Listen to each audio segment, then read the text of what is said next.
শাড়ি পরতে পারি না ঠিক মতো, একটা কুচিও ঠিক মতো পরতে পারি না। আমাকে মিস করেছো কে কে এতদিন, এটা আগে আমি জানতে চাই।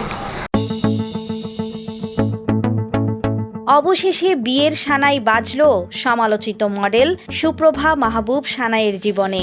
শুক্রবার নীলফামারী শহরের বাবুপাড়া এলাকায় পৈতৃক বাড়িতে সানাইয়ের বিয়ে সম্পন্ন হয়। এটা তো আমার অনেক দিন ধরে একটা প্ল্যান ছিল যে আমি এটা করব। সানাইয়ের বর আবু সালেহ একটি বেসরকারি ব্যাংকে কর্মরত আছেন। খুব নর্মাল একটা সালোয়ার কামিজ পরেছি বিকজ এখানে ভীষণ গরম।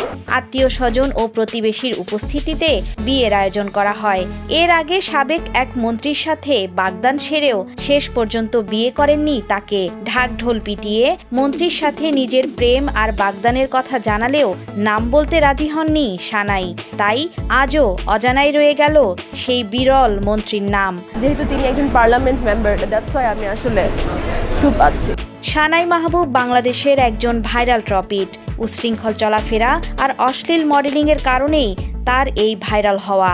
শরীরের বিশেষ অঙ্গ সার্জারি করে আলোচনায় আসেন সানাই। তার কর্মকাণ্ডে দর্শক যতই সমালোচনা করত, তিনি ততই যেন অশ্লীলতা বাড়িয়ে দিতেন। কিছুতেই দমানো যায়নি তাকে। সর্বশেষ করোনা থেকে মুক্তি পেয়ে ইসলামের পথে ফিরে আসার প্রতিজ্ঞা করেন সানাই। আমি বোরখা পরি, সারা জীবন কাটাইতে চাই। এরপর আবারও প্রকাশ পায় তার মিউজিক ভিডিও ললিপপ, জানিয়ে আবারও আলোচনায় আসেন সানাই। এবার দেখা যাক বৈবাহিক জীবন তাকে কতটা স্থিতিশীল করে। ভালো থাকবেন সবাই, সুস্থ থাকবেন।